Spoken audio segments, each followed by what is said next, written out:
On November 13th and 14th, 1982, the African People's Socialist Party held the first World Tribunal on reparations for African people in the U.S. in Brooklyn, New York. The tribunal was presided over by its people's advocate, Chairman Omali Yeshitela.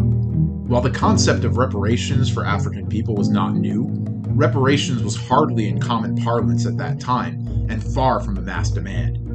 As part of the process of promoting the tribunal, the African People's Socialist Party set a goal to make reparations a household word.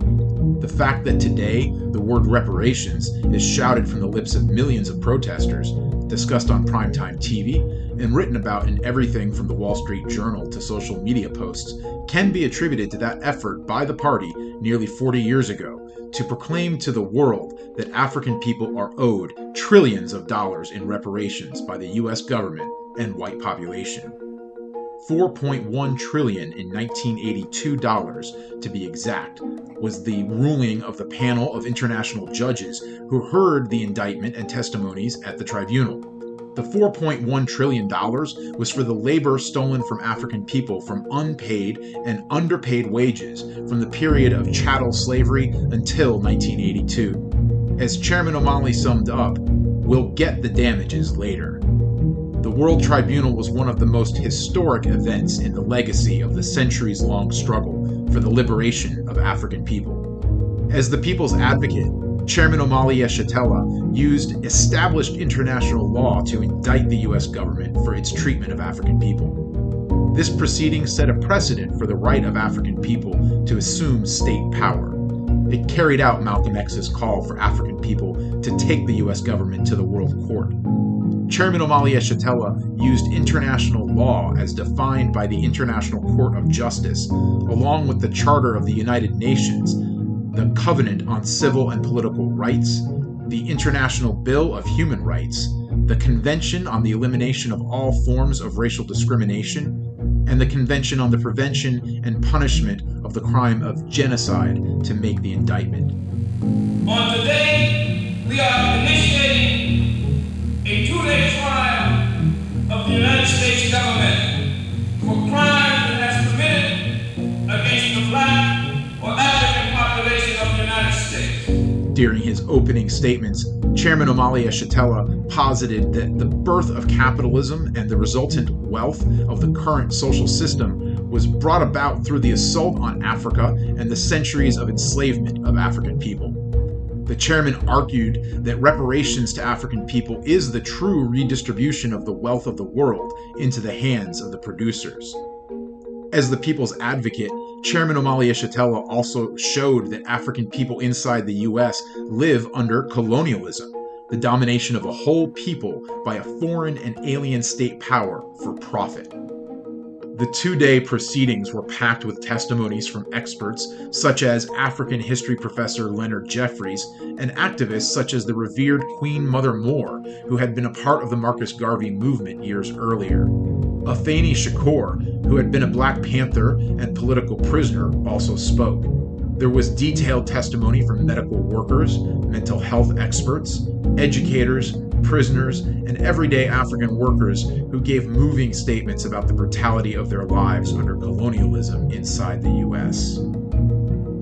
At the end of the process, the panel of international judges unanimously ruled the United States is guilty of the crime of genocide against African people and all other charges.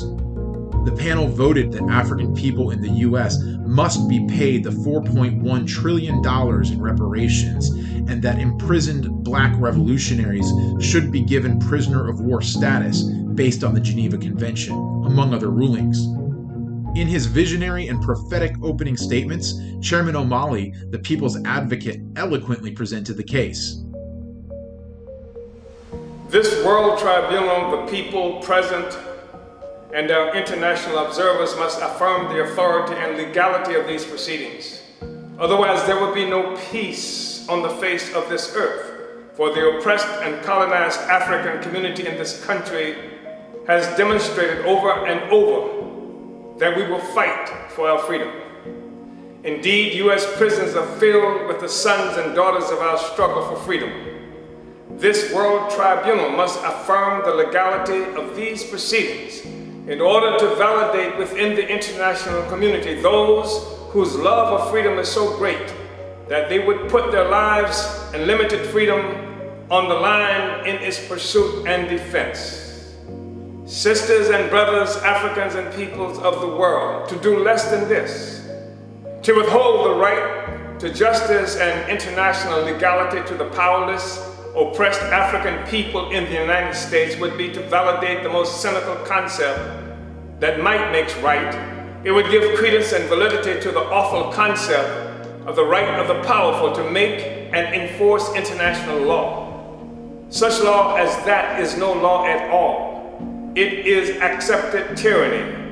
Therefore, this World Tribunal must determine whether international morality might prevail in the interest of the powerless. This tribunal will determine whether, even in the absence of state power, the rights of the oppressed will be recognized as rights which may be respected in the form of applied international law, whether they may be respected in the form of an international trial of an oppressor state power. It is with the gravity and urgency of this period of history that we bring this historic case and rulings from 4 decades ago to the white population.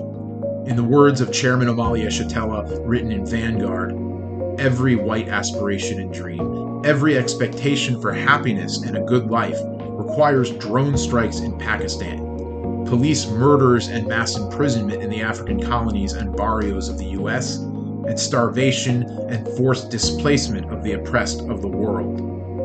We make the case that the 4.1 trillion are just the tip of the iceberg of capitalist extraction benefiting us at the expense of African people. The time is now for us of the white population to rectify our relationship to African people and join humanity, not as a benefactor of their suffering, but as a contributor to a new world, shared by all, no one at the expense of another.